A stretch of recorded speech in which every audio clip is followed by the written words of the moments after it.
The pill that Ukraine is going to have to swallow to end this is getting increasingly bitter by the day.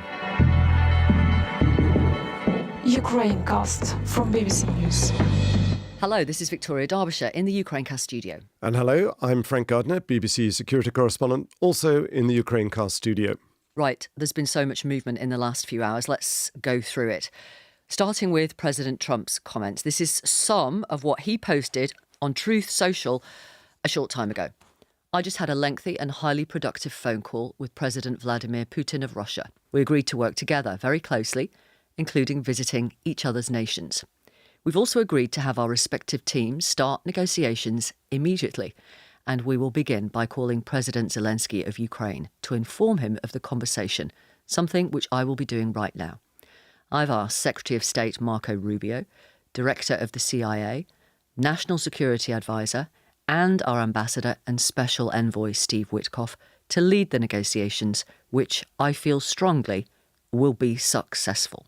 Does this mean, Frank Gardner, negotiations are now underway to end this war? It does. It doesn't mean that there is going to be a successful outcome. The two sides are still very far apart as to what they want. President Putin thinks he is winning. He is advancing slowly on the battlefield in the east, very slowly. But I think all of this news will be welcomed in Moscow. The fact that President Trump has had a 90-minute nearly phone call with President Putin, it's been described as effectively cordial or constructive. That's probably good news for world peace. It may not necessarily be good news for Ukraine because, almost certainly the pill that Ukraine is going to have to swallow to end this is getting increasingly bitter by the day.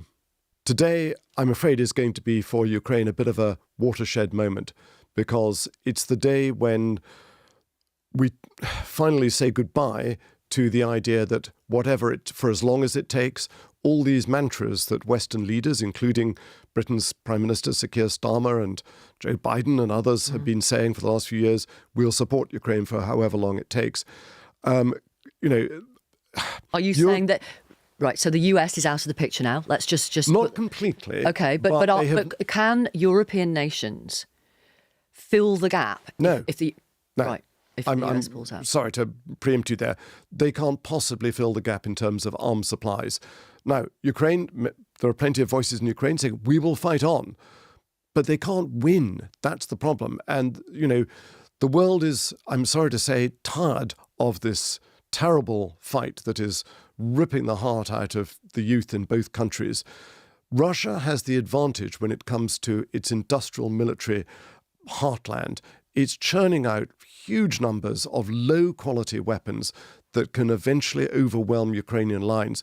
It's throwing men and material at the Ukrainian lines, losing 1,000+ casualties every day, but it's got 1,000 more to replace them. Ukraine doesn't have that luxury. Ukrainecast from BBC News.